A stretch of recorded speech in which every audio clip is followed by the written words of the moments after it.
Welcome to All Things in the Name of Love. If you like this show, please like, subscribe, and share. Thanks. Welcome to another episode of All Things in the Name of Love. And today I have with me a beautiful soul, multidimensional being, Sheila Seppi, who, among other things, I have it written down, so please forgive me because I don't memorize. That's okay. You're the founder of Spiritual Way Wellness, an author, international speaker, and podcast host, and spiritual teacher and healer. And you're also a collective walk-in to help the planet ascend. And I asked the question before I press record, and you gave me the most amazing answer, like, what made you come in at this time in consciousness? So I am happy to answer that because prior to incarnating, I was part of a collective that had been called from the Andromedan system. And let me explain the collective aspect first. The collective aspect was the compilation of my multidimensional experiences and multidimensional beings. So if this is our oversoul, these are all the experiences. We had come back together as one. And because we were in the seventh density, we were just pure consciousness. So, we think it and therefore we are there, or that type of thing. And so we were in the Andromedan system when there was this, like a vibration or this resonance, but it was more like a tugging on us. And it was a cry from Gaia. And she was asking for assistance in raising the consciousness and the frequency of the planet. Now, Dolores Cannon calls that, like the various waves of people who came in. So I guess we would be like, I guess, a second wave because we came in, or maybe even a third, I'm not sure. But we came in around the early 80s. And what we were doing is we were imprinting the codes for ascension, for conscious awakening, for expansion, love, forgiveness, all of these high vibrating frequencies we were putting back into the crystalline grid. Now, why were we doing that?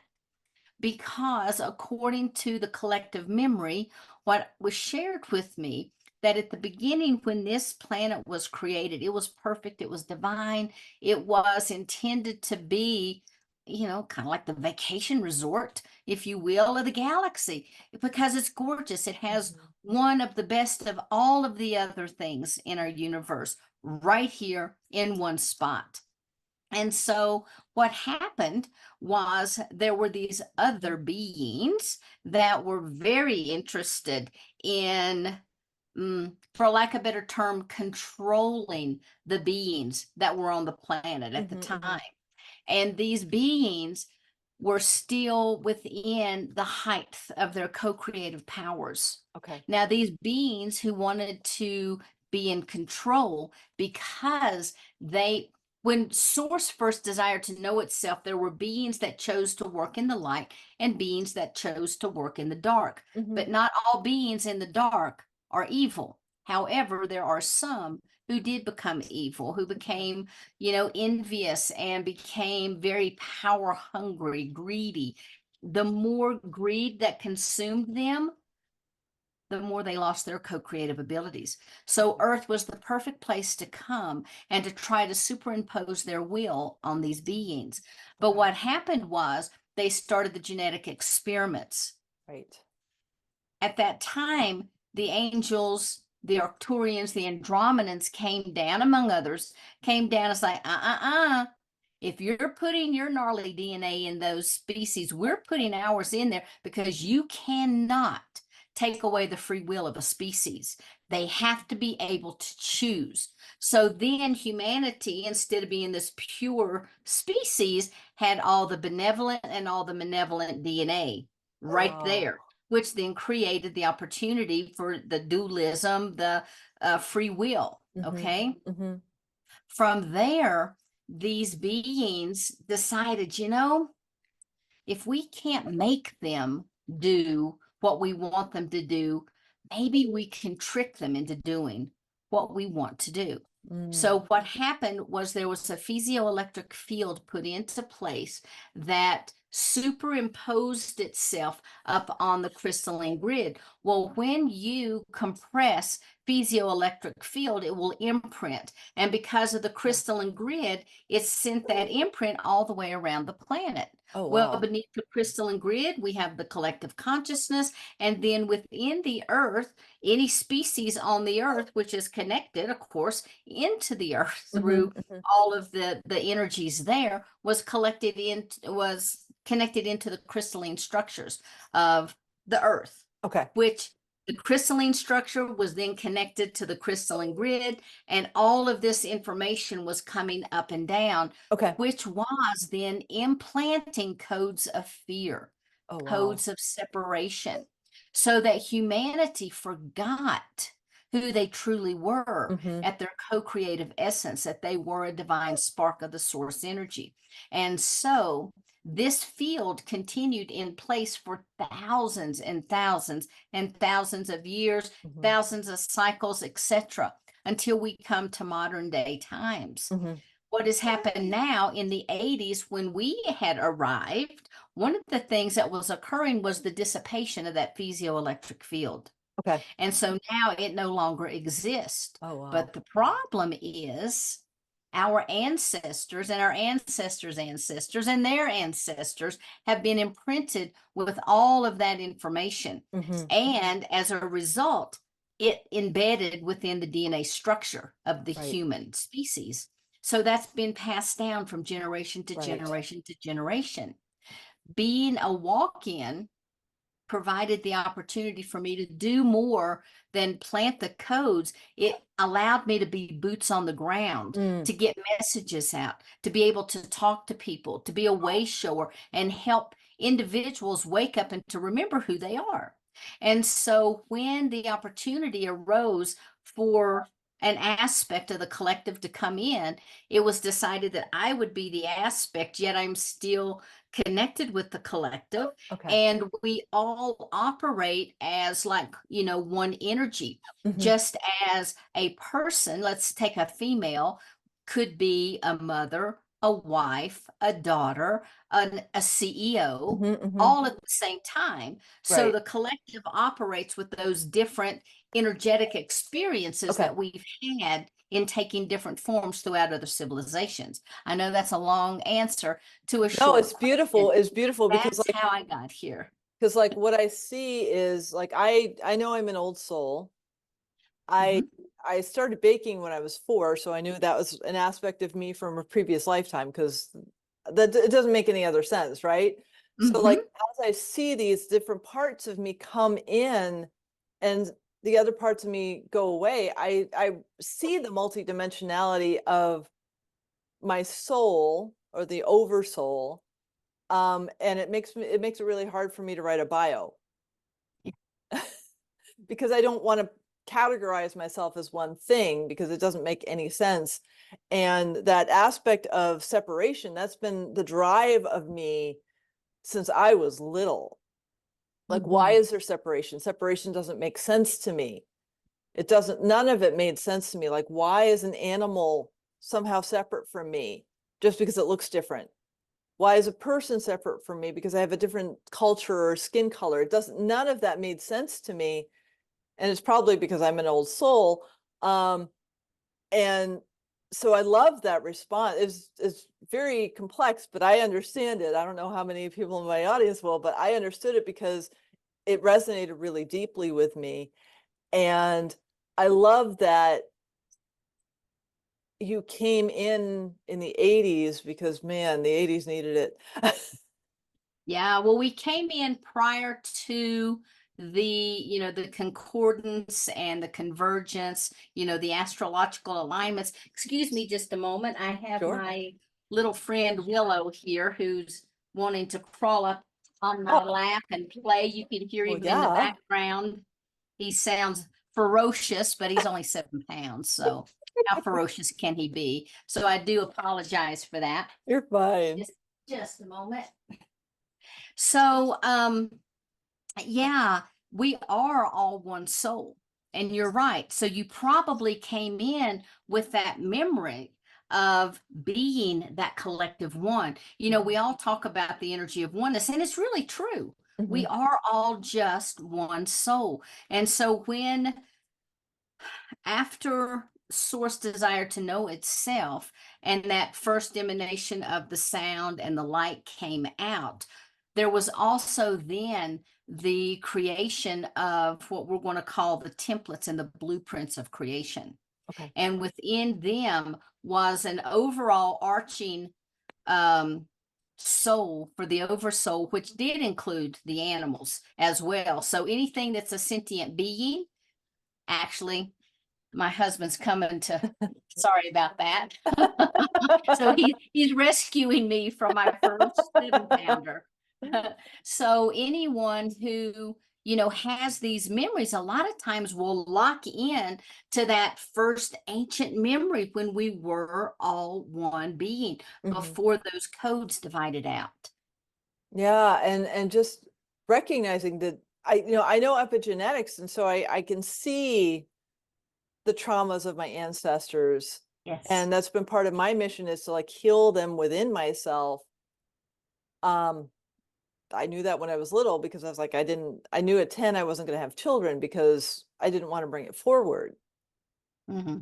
And so it's been a lifelong mission, consciously or unconsciously, to like release those and step more into that sense of self that is greater than the small ego that has driven most of humanity. Right, right.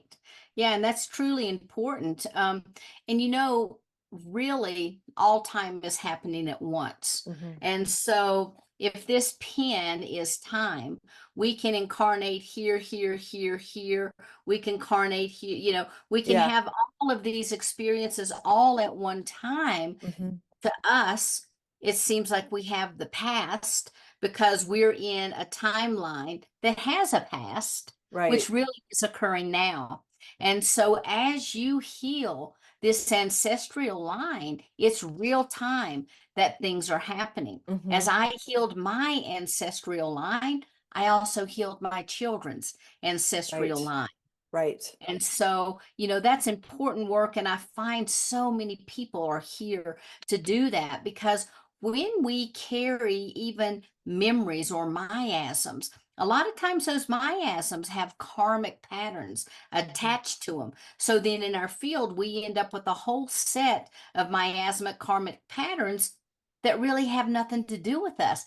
Right. Yet they will infiltrate us and they will imprint on us and become part of who we are. And then we have to relive the traumas of our family. We Hmm. have to have the same illnesses. Oh, my mom had this, my grandmother had this, I have this. You Hmm. know, and those miasmic patterns are very, very strong.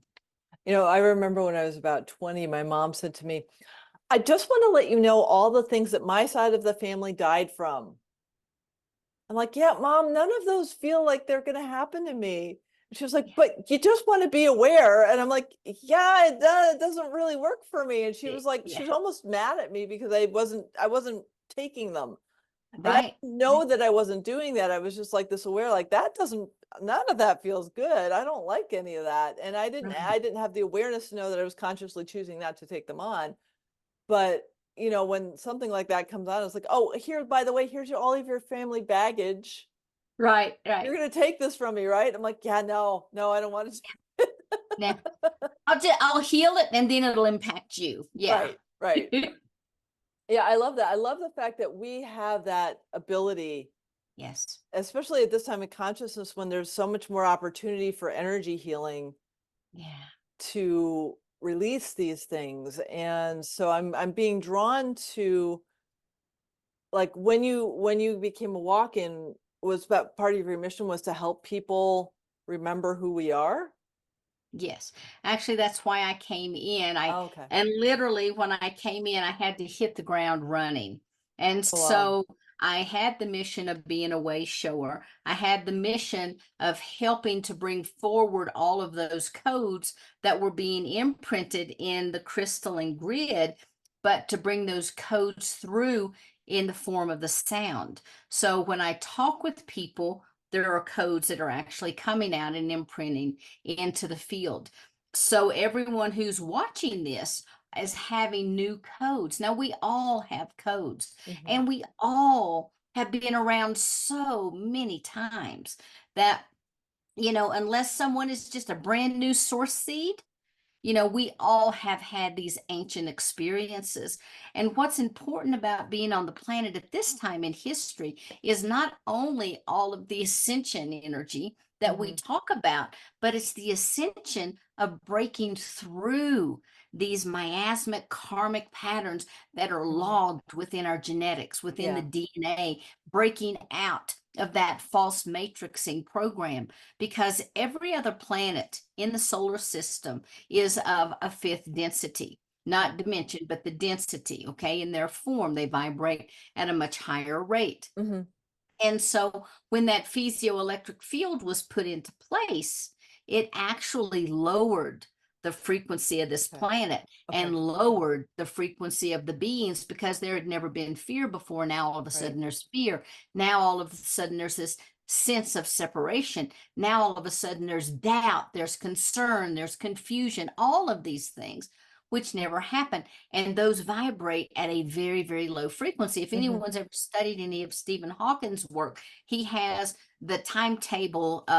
He's got the list of, I forget exactly what he's called, but he has a formula where it shows the resonance of fear, the resonance of pain, the resonance of happiness, and how, as you work through these, one of the highest vibrational frequencies to operate in is that of love.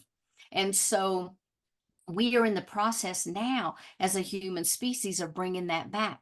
When people wake up and they remember who they are, all of a sudden they remember there is no separation. We're all just one.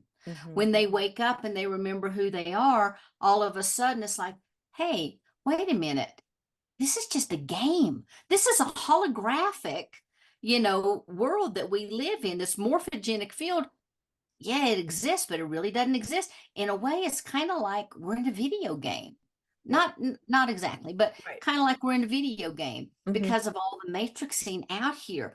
And we realize that actually we're up here projecting down here, playing this little game. And when we're finished, we go back here. And so, having come from the other side, I have a totally different perspective about life. Now, don't get me wrong, I'm just as human as the next person, and I get frustrated and aggravated, and I drop into fear and concern and everything, but I can quickly pull myself out, because it's like, oh, wait.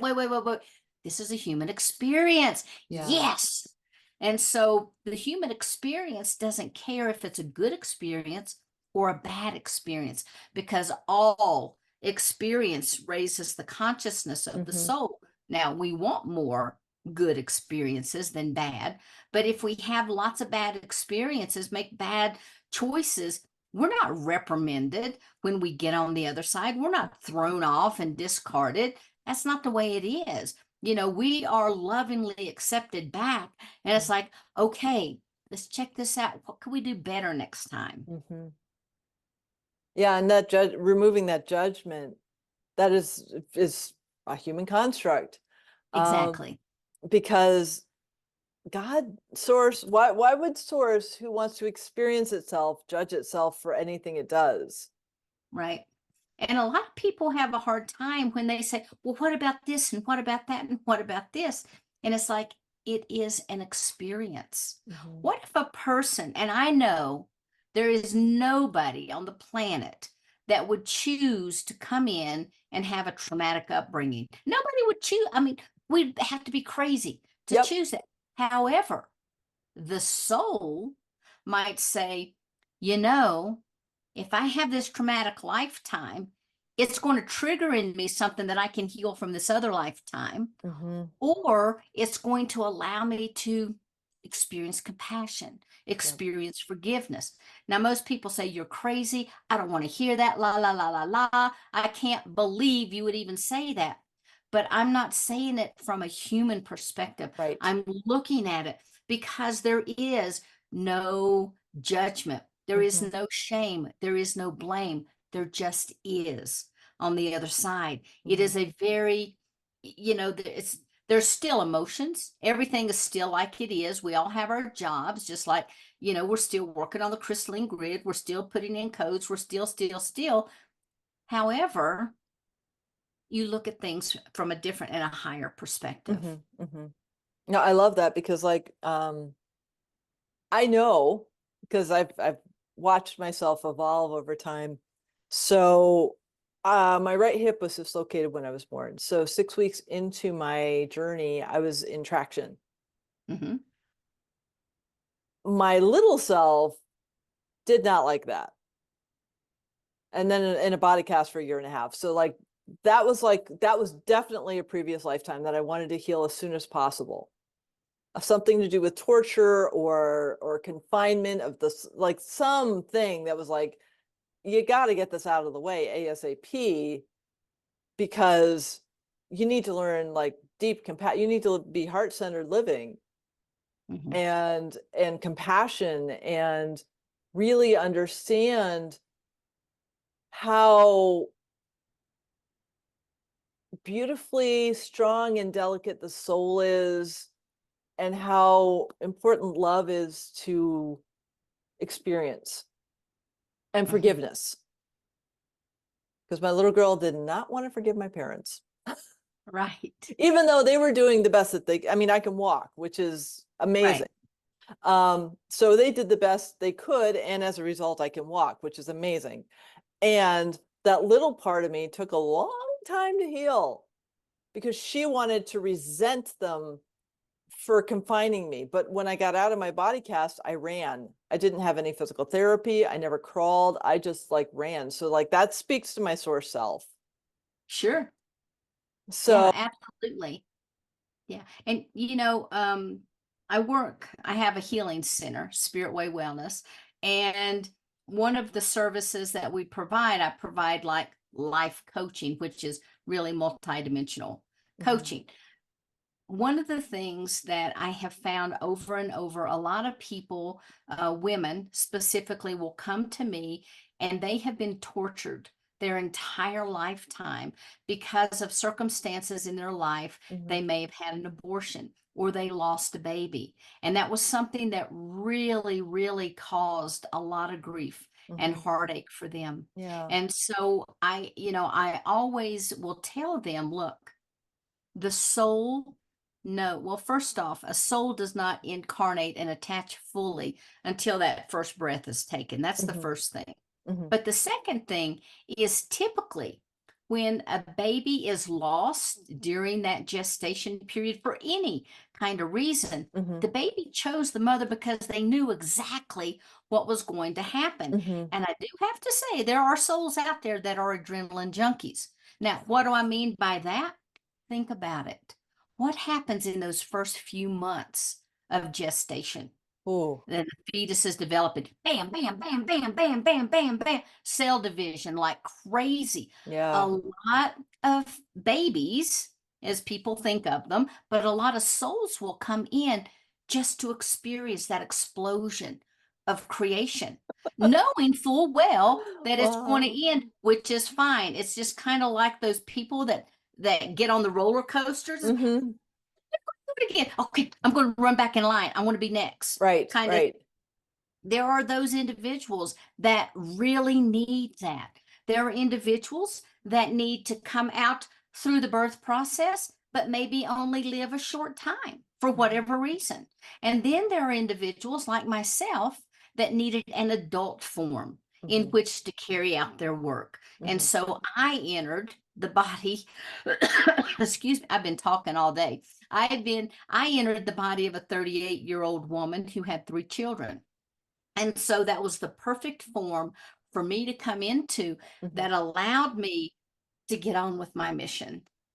So to that end, where is she? Is she still there or is she in Oh, another no, incarnation? Okay. no, I'm what's called a complete soul exchange. One Oh, soul, okay. another soul in. And she had gotten, excuse me, her soul was so downtrodden. She was in a dysfunctional marriage. There was health issues. Before I came in, this body would have died. Oh, Um, wow. there had been, they talked about bone cancer, brain tumors, fibromyalgia, chronic fatigue, MS, you name it. This body was in this downward health spiral, Wow. and this soul was crying out to be released. Okay. When that cry went up, we picked that up from the crystalline field, and there was an agreement instantaneously made that I would be the aspect to come in. Oh, And so wow. it happened in 1999 in the fall. I think it was like September 23rd, 22nd. I went to bed a very, very, very, very sick person. I was in pain. I was frustrated. I was aggravated. I had a dysfunctional marriage. I had 3 small children. I had a 12-year-old, a 6-year-old, a 3-year-old. I had a Oh, wow. very, high demanding job. I was exhausted all the time. And I just literally just fell in the bed. I was so tired and so done with everything. And what happened to me was the next morning, and it seems like it was around 7, but it felt as if someone reached down, grabbed me by the hair of the head, pulled me bolt right up in bed, and then lightning ran through my body, and then I was in white space. Now, that's the memory that was imprinted onto this body. I'll never forget, but it was very visceral. Mm-hmm. And so the next thing that happened was the peripheral vision came in, then the frontal vision came in, and I found myself sitting up in bed. Now, immediately I had that veil of forgetfulness. I didn't know I was a walk in. And if you had told me I was a walk in, I Wow. would have said you were crazy. I had never Wow. read this body, person's brain, had never read had never read, sorry. No, yeah. Mm. I've been talking since 7 this morning. Okay. Wow. So I had never read a metaphysical book. I did not believe in past lives. I thought it was the biggest bunch of hooey I'd ever heard. Thought it was a cop out. I did not believe in anything that was outside my tight little box. Mm-hmm. Mm-hmm. And all of a sudden that was blown apart because Wow. when the energy of the soul came in, it instantaneously healed the body, number one, Wow. and it activated and began clearing some of the cellular memory. Now, part of that, the activation enacted past life memories, which I Okay. didn't even believe in. But all of a sudden, I got all these lives running through my head, and I'm like, what is going on? Mm-hmm. The next thing that happened was I had all of this universal knowledge that came in with me that has stayed. And, it's taken me like 23 years to unpack a lot of that Yeah, information. yeah. But I'm still unpacking. But anyway, so I have all this knowledge coming in that I didn't even believe in. And then the next thing that happened is I found myself being clairvoyant, clairaudient, clairsentient, Oh, wow. claircognizant all at one time. Oh, I thought I was going crazy. I saw people walking around. I would see my spirit guides. I would hear my guides. They would be talking to me, and I'm sitting here like, because I had no explanation for what was happening. Now, wow. I had just enough psychology to be dangerous because that was my background. So I immediately thought I was having a psychotic break. Immediately. There was no other explanation for this. I was having feelings of disassociation because I divorced the man I was married to within 3 months. It's like, yeah, I don't think so. And so there was no resonance there. Yeah. I didn't remember things from the past. I remembered Um, the children. I remembered my parents. That was it. And I didn't even have all the memories. So I had this memory loss. And I'm like, oh my God, oh, I've had some kind of very traumatic experience. Therefore, and I walked myself through into a psychosis.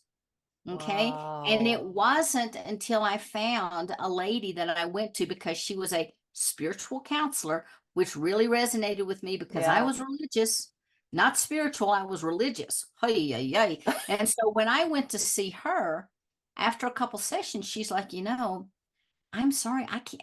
I have run all of this. I've asked you every question. You're as lucid as they come. I do not believe that you're having a psychotic break. Mm. And that really made me upset because I wanted a pill to take to make everything better because I Mm-hmm. was living my life on all these medications, okay, that the doctors had been Wow. giving me. Wow. And I thought that was the ticket. So as she explained it to me, I really got angry. And when I left, By the time I got to the car, it had sunk in that, yes, I'm a walk-in. I didn't understand it. I didn't want to believe it because it was so far outside of my mental capacity. I couldn't even wrap Right. my brain around it. But yet there was this resonance of truth. Mm. And so I started studying with her. She's the first person that even introduced the concept to me. And then I became part of a spiritual group of women that she actually was teaching because she had the Hopi lineage. And she had been asked by Chief Dan Iwahima to pass the women's teachings on to the White Eyes because the Hopi were, kind of like a dying nation. There weren't as many pure bloods. And so he had asked, I forgot what her name is, Kathleen. Anyway, Kathleen, somebody to build a website. And Thomas Males wrote the book about the Hopi, and Jeremy was taking out the teachings. And so that's where I learned shamanism. Oh, wow. And so that was like, oh, this is my ticket. Everything resonated with every fiber of my being because yes, there are spirits in the east, north, and the south. Yes, there are all these divisional powers. Yes, there is an upper world, underworld, which is the astral world. And yes, I can connect with my guides there who then helped me to start my integration process. So they walked me through everything that I needed to know about integrating into the physical body and into the life I had chosen to take over. Wow. And when I took that mission over, the soul, I had to also take on her karma because she wasn't finished with her mission. So I Wow. had to take on her mission and complete it and then take on my mission. Wow. Yeah. So, people say, I want to be a walk-in. No, you don't. You want your world turned upside down? Nah. Yeah. And you can't ask for a walk-in. People are like, oh, but I'm in pain and I'm miserable. Well, you can't ask for a walk-in unless there's an agreement to come into the body. Now, there are tons of different types of walk-ins. And in the book I wrote, Walk-ins, Cosmology of the Soul, I began to identify some of those. But now I'm working with Barbara Lamb, who's a hypnotherapist in San Diego. Okay. And she really specializes in, past lives and extraterrestrial lifetimes and other types of lifetimes. And so we together are just about to finish up a book about walk-ins, star seeds, and hybrids. And I go into much more detail Very about the cool. walk-in experiences, not mine per se, but about the walk-in experiences because there's so many people right now on the planet that think they're a walk-in. They are having a soul experience, but I don't think as many people have to be walk-ins as there used to be. This is a soul exchange. But now, because of the vibrational resonance that people are holding, because of all the spiritual work that they're doing, they are themselves raising their own vibrational frequencies. And as such, a lot of them are matching the frequencies of their oversoul. Bam, they're pulling that oversoul right in. Bam, they're pulling in their higher self. Bam, they're pulling in and anchoring multidimensional aspects of themselves. Yeah. Or they are serving as a conduit for other energies to come in for a while and to leave to have a human experience. We live in a very, very interesting time. Yes, we do. Yes, we do. I have gotten so much more sensitive. Um, I was up in Orcas Island this past spring, and I noticed that I couldn't resonate with the humans. Boy, did I resonate with the land. I met a redwood that demanded full-on sentence, "You will meditate with me." I'm like, I don't have trees. Like trees talk to me, but they don't have sentences. It's more of an energy exchange. So when I finally got the courage, because she kind of intimidated me because she's a redwood, I finally got over and I sat with her. I'm like, well, you're in public land, but I don't know because it's like a community and I'm not part of that community. She's like, I told you to come sit with me. And when, I'm older than anyone else in this community, if I told you, you will sit with me. And I was like, who am I sitting with? It was so intense. And then she started downloading information, and it was so intense that after 5 minutes, I'm like, honey, I don't have the capacity to handle everything you're putting in me right now. we'll have to do this weekly. And she was like, okay, come back. And then the week later I had to like leave back down to weed because my mom was dying, and then she didn't. And so I'll be back up this spring. Beautiful. But yeah, I mean, it's fascinating, like how, as we're shifting our awarenesses and raising our consciousness, what's more available to us. Right. Yeah, absolutely. And as we raise our consciousness, more and more of our divine selves come in. And that's why a lot of people are having these phenomenal experiences that they didn't have 5 years ago or 10 years ago, and definitely not 15 years ago. On top of it, because that physioelectric field is now gone, people are healing their DNA. They're breaking free of that program matrix inside the DNA and coming back more online as those divine beings that they already are. Everyone is a divine being, everyone. And if someone is here on this planet right now, it is because it is intended for them to be here. There is no happenstance. I don't care what their circumstance is. There are lines of souls waiting to get in here. And if you are here in a body, it's because you were chosen to be here, and you hold a special vibration that's helping in some way to raise the frequency of this planet, whether you know it or whether you don't. I love that. I truly love that. I see, you know, for me, because I'm connected with the animals, I see it with them. Yes. What I've noticed with them is that they're tired of the old paradigm. Yeah. And they want to have stewards. They don't want to be in the codependency anymore because the model of codependency is breaking down. Right. Which is amazing. That is an old, it's a fear-based system. Yes. Yes, it absolutely is, because it was imprinted into the structure and into the planet of the earth and into the beings that were here and in our DNA. And so as fear begins to be released, and I always try to tell people, no matter what the circumstance is, remember, you are a soul having a human experience, and that's it. It is an experience. It doesn't define you. It is not you, and it will help you to grow. Even as bad as it is, people are like, you're crazy, you're stupid, I don't want to talk to you. And I'm like, I'm just telling you, it is the truth. Yeah. And if in those moments that we can raise above that situation and ask ourselves, what is the lesson in this? What can I learn? And all those people around us that we're like, oh my God, every time I'm around them, they just trigger me so much. Well, guess what? On the other side, they probably are one of your besties, because they're serving as a conduit to allow healing to occur. When you are triggered, that is your deal, not the person who's the deliverer. That is on you. Whatever is being triggered, then ask yourself, oh, what do I need to heal? Yep. Oh, maybe I have the same attributes that that person has. Or maybe they're showing me that maybe I'm not as confident as I thought I was in a situation. Or maybe I'm really wounded and they just said the right words. So what do I need to do to heal? Because if you're healed, no matter what happens, it's like water running off of a duck. It will not penetrate or affect you. I had a soul in my life for a couple years who, for lack of a better way to put it, triggered the fuck out of me. Yeah. He was probably like the biggest gift I've ever had in my life. Because at that point in my healing, I had the awareness to know that the trigger was mine.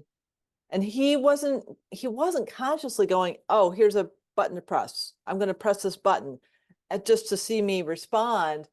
And so he'd press the button.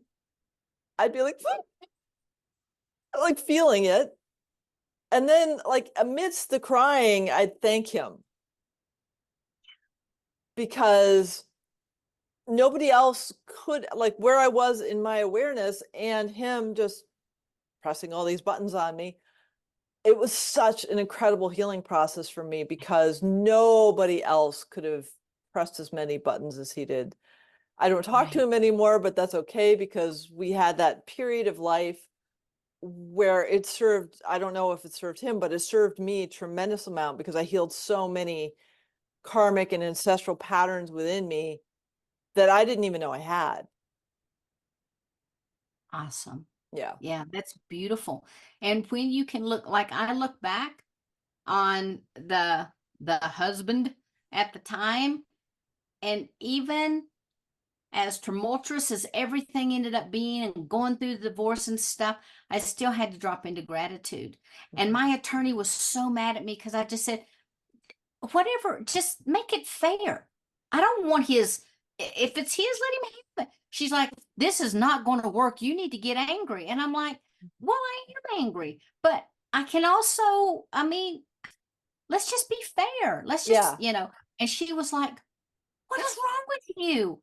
And I'm like, what is wrong with you? What is wrong with this system that we're Hmm. supposed to go in and persecute each other and bleed each other to death? I Right. mean, I was more in shock, like, how could somebody be this way? Hmm. I can't even wrap my brain around his behavior. I just Right. want out of this divorce. I just Right. want to be done. I don't care. Give it all to him. No, you can't, I mean, I didn't care. I was just Right. like, I just want to get out. and seeing how the court system operated was just like such a shocker to me because Yeah. um it's like you have to win, you have to persecute, you have to, and it's like, Right. No, I don't. I Right. really don't. Hmm. Now I wish I knew more now what I knew then. Right. What I didn't know then, but what I didn't know then was covered in compassion, covered in Hmm. love, so that I could move through that process Right. without being a gnarly, nasty Right. person, Uh-huh. because when we are operating from our center core, we do operate through love. Hmm. And that's all we can exude is love, no matter Hmm. what the situation is. And that is the highest vibrational frequency, is moving for this planet anyway, is moving through love. Yeah. I love that you qualified that because it's like getting from fear to love Yes. is so deep of a journey on this planet. Yeah. And Yeah. to be heart-centered is, I'm that was my mission since I was little, and the programming I took on to block me from feeling that, to get to where I am now, where I can actually feel and I cry when I see something beautiful or sad. Like I'll just I'll feel it. And to it's like the biggest trauma I think we have on the planet is the inability to feel. Yeah. Yeah. So many people have become desensitized just because they've been traumatized, they've been victimized, all of these different ISIS Mhm. that they have experienced causes them to pull back, to shut down, to build walls. But Mhm. when we're behind those walls, we can't heal. Right. We have to feel that hurt. We have to move through that hurt. We have to walk through forgiveness. I always remind people, go to the Ho'oponopono. That is such a powerful practice. Mhm. And for people that don't know, it comes from Hawaii, from the Kahuna shamans. And basically, what happens is it is a process of forgiveness, process for releasing, for letting go. Because when we hold on to things, really it's only affecting us. Mhm. We think, oh, no, I'm not going to talk to that person. Chances are they don't even care. And they're Right. thankful that you're not talking to them. Somebody cuts you off in traffic. 9 times out of 10, it has nothing to do with you. Mm-mm. They're not paying attention. They're adjusting the radio. They're on the phone. They're doing whatever they're doing. And things just happen, you Right. know? So try not to take things so personally, Mhm. because in the long run, it really has nothing to do with us. All we can do is be who we are at the core essence of our being, Mhm. expand our experiences, drop into love, and remember that we're souls having a human experience, not a human with a soul. Two totally different Right. things. Right. Two totally different things. But one of the things that I do twice a day is I express gratitude for my temple, because I can't have this experience without my temple. Right. And while I'm not 100% great on the food right now, because I have moments where I'm like really good, and sometimes when I'm Right. not, like, Eh, especially eat last. what you want to. On the other side, you'll be saying, man, I should have had that chocolate cake.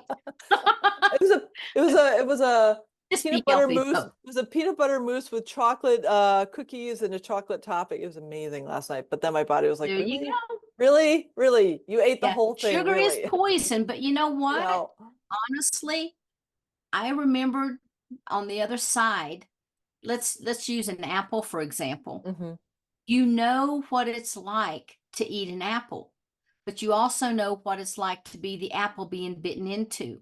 You know what it's like to be the Ooh. seed inside the apple. You know what it's like to be the tree whose roots are growing and having all that energy of, the blossoming of Hmm. the trees and the fruition of the apples. You know all of those things, but you That's can't taste them. You right. cannot taste it. Right. You do, but it's different. When I Right. I first when I I first came here, I was like the kid that they're like, stop touching everything. I was feeling, touching, tasting everything. It was like, ooh, carpet soft. Yeah. I was yeah. loving it because it was a new experience. Hmm. I mean, it's beautiful on the other side. Don't get me wrong. It's beautiful. However, chocolate's pretty darn good too.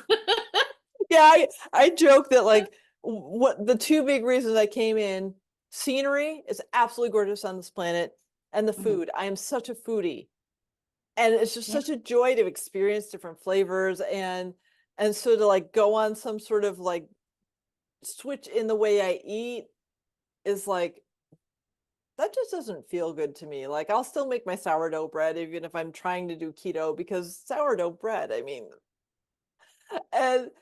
and so like my soul loves being here. It is a magical place. And I know I signed up to come here because, like, of Yeah. all the planets I could have picked, this one is just like, I have a dream to go to Istanbul just to fill a suitcase full of spices so I can play with them. I Yeah. mean, I can't do that in any other, not that I'm aware of consciously, but if like that feels like a really big dream of like, I just want to go to Istanbul and like get the spices, because like imagine what I could make with them. There you go. Yeah, that's awesome. This is a pretty awesome place, and we are all, here, as I said, for a reason. Hmm. I definitely feel that. Oh my goodness, my dear. It is such a pleasure to connect Mm. with you. Oh, thank you. Yeah. Yeah, this is fun. I love sharing my memories and my knowings and my story, Hmm. because maybe it'll help somebody. Maybe somebody will wake up. Maybe they'll get angry and say, that woman is crazy. And then a couple years, it's like, oh, wait a minute. Where have I heard that before? No, that's why I love it. That's Yeah. why I love doing this, is because I love sharing the experience of other people. So if something connects, it helps someone. Yes, So I- absolutely. I'm going to ask one final question, and that is, how can people find you? Oh, I have many ways. Okay, Okay. cool. First, people could find me through spiritwaywellness.com if they're interested in a Monday through Wednesday life coaching session, or even if they need healing long distance work, I do that. On Thursdays, they can find me through my website, SheilaSeppi.com, because I do all of my, you know, um, life readings with people. They're galactic soul readings. I can look into the crystalline field and get rid of things. And then on Fridays, I work doing this, but also with the Conscious Awakening Network, which I started. Mm. And this is a platform that gets the voices of many, many people out through our streaming media. But we also have, workshops, we have events, we have all kinds of things. If people have products that they're trying to get out to a conscious community, they can put their products there. They can put their courses that they have developed. So we're more than a streaming media platform. Mhm. So we try to expand out to really help develop and nurture a conscious community. Oh, I love that. Thank And that's you. the consciousawakeningnetwork.org. That's beautiful. Yeah, Truly. it's really fun.